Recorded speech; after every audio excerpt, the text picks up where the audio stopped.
Chapter 5. A few minutes later, Georgie zipped himself into his warm black winter jacket, shoved his hands into his mittens, and headed out the door with his mom. Andy's house was only 6 blocks from Georgie's, but his mom always drove him anyway. Usually, Georgie wouldn't have complained about it. It wasn't like he was 4 years old or something. And it wasn't like walking was a strenuous activity, something he had to be careful about because of his bad back. But today he didn't mind so much. It was cold out anyway, and the sooner Georgie got to Andy's house, the sooner he'd be able to tell him his horrible news about the baby. He knew Andy would understand. Andy understood pretty much everything. As they left the house, a blast of cold air hit Georgie right in the face. He was about to tell his mom that they were sure to get a blizzard just in time for Christmas when something caught his eye. There was a car driving down their street in front of Georgie's house. It was going very, very slowly, and the driver was staring at Georgie. His nose was pressed so close to the window that he was fogging up the glass. Georgie was used to getting stared at. People had been staring at him for 10 whole years. He always could tell when people saw him for the first time, because they would stare at him for so long. It was like they were checking to make sure their eyeballs were working.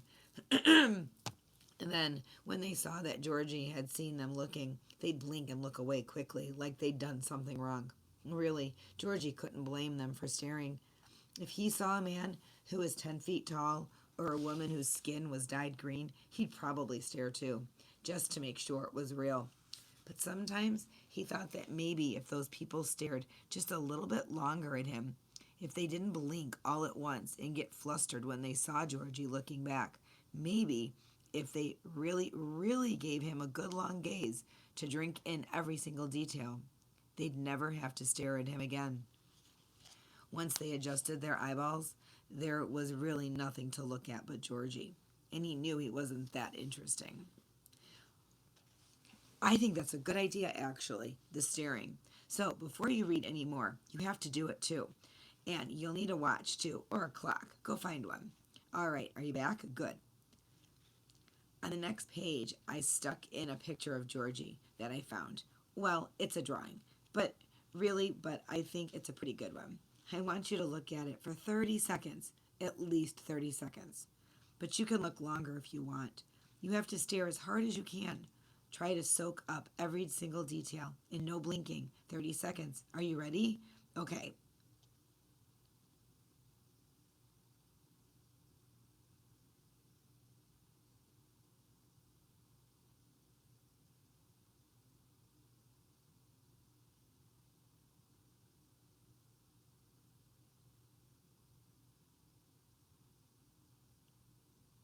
Done looking? Getting bored? Just staring like that? I guess you can go back to the story then. The man in the car blinked and sped off down the road, and Georgie climbed into his mom's blue minivan. When they got to Andy's house, Mrs. Moretti opened the door before Georgie even rang the bell. She ushered him into the warm room. Andrea is in his room, she told him.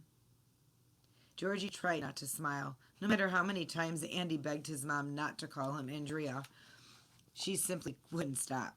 In a strange way, Andy's real name was the whole reason he and Georgie had become friends in the first place.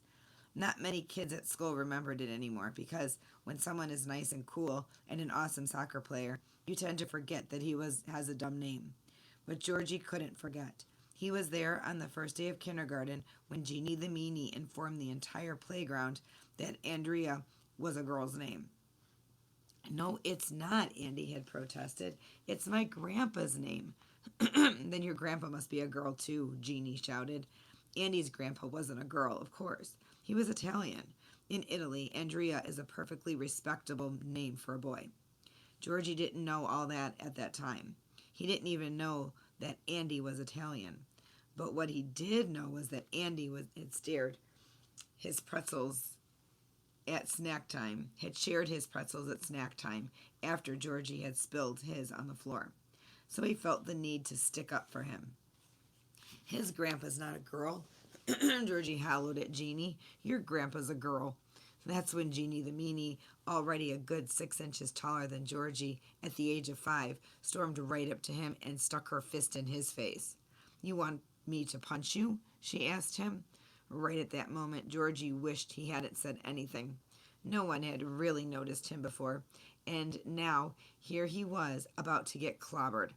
Luckily, he thought fast. He looked up at Jeannie's angry face and shrugged, pretending he wasn't scared in the slightest. I guess you could punch me, he said, but only if your grandpa's a girl. So Georgie made it through the first day of kindergarten without being punched by Jeannie the meanie.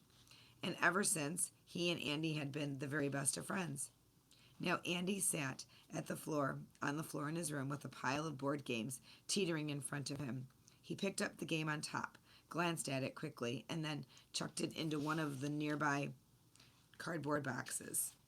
What are you doing? Georgie asked from the doorway. Andy looked up. Oh, I gotta go through my stuff. Figure out what I don't need and what I can move to the attic. How come? Andy sighed. My Nona's coming. So, Andy's grandmother came to visit from Italy every Christmas. She seemed nice enough, even though Georgie could never understand what she was saying, and she kissed his cheeks a lot. So, Andy said, rolling his eyes, she's moving here this time. Like forever. Really? Yeah, and I have to share a room with her. Are you serious? Wow, sharing a room with your grandma? Georgie couldn't even imagine how horrible that would be. She wouldn't even let you eat cookies in bed or stay up reading late at night. And what if she snored? That's awful.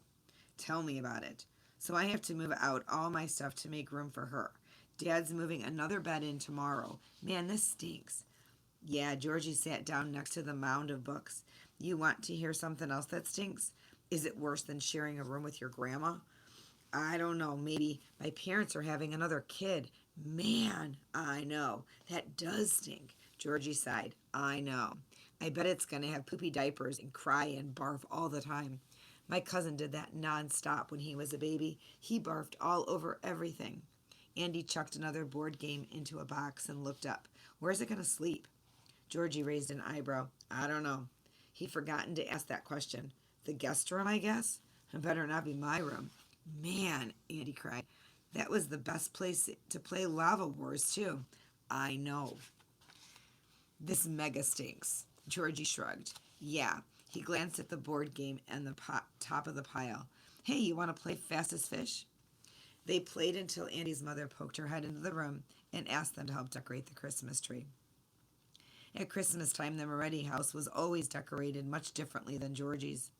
The Morettis put up white lights on their Christmas tree instead of lights of all different colors. They put an angel at the top instead of a star. They hung sprigs of holly from the corners of every door, and the stockings hanging from the mantel were much longer and skinnier than the ones at Georgie's house. Georgie liked to help out with their decorations. It made him feel like a part of the family. Plus, every time he helped, Mrs. Moretti gave him cookies afterwards. Georgie and Andy were squatting on the floor, untangling a string of lights, while Andy's father grunted and huffed, trying to put the tree in just the right place. Sweet smells of tomatoes and onions wafted in from the kitchen. As they untangled, Andy and Georgie worked on their new Christmas carol. They wrote at least one new song every year, and so far this year's song went like this. Jingle bells, something smells, Prancer ate some beans, and while they flew, he had to spew. But they couldn't think of what came after that. Mr. Moretti stuck his head out from under the tree, where he was tightening the bolts to the tree stand. Why would Prancer spew if he ate beans? He asked.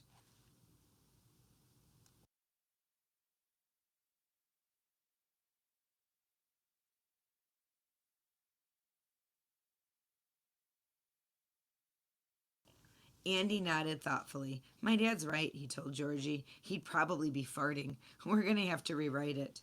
At last, the lights and the shiny balls were up on the tree, and dinner was ready to eat. Georgie and Andy raced to sit in front of their bowls of ravioli. Mr. Moretti gave his wife a peck on the cheek. There was an unanimous bon appetito from all sides, and then they dove into their meal together. Yep, Georgie thought as he wrapped his tongue around a piece of cheesy pasta, life at the Morettis was pretty good. But life at the Bishops was pretty good too. Sunday afternoon, Georgie helped his parents decorate their own Christmas tree. Georgie's dad hoisted him up in the air and let him place the star at the very top. In our family, Georgie's father always said, the littlest guy gets to put the star on the tree. Even if it was just a silly family tradition, Georgie liked his job. It made him feel important, like he had a purpose. Georgie's mother looked up at the star. Perfect, she said, and Georgie's dad set him back on the floor. But the moment Georgie's feet hit the ground, he had a terrible, sickening thought. Next year, he wouldn't be the littlest anymore. Some other kid was going to take his job. Georgie could see it now. New Christmas photos with some stinky kid in a tiny plaid Christmas outfit, holding the silver star in his pudgy little fist. Georgie couldn't take it. But then he had another thought, one that was even more horrible. One day he would be the tiniest again. Why hadn't Georgie ever realized that? One day this kid, the one who wasn't even born yet, was going to be bigger than he was. It wouldn't take very long either. There were 5-year-olds the same height as Georgie. Somehow it had never bothered him too much before. Georgie was short, and all those other kids weren't. But the thought of some kid living in his own home, growing taller every single day, made him seriously queasy. Georgie would have to watch it happen.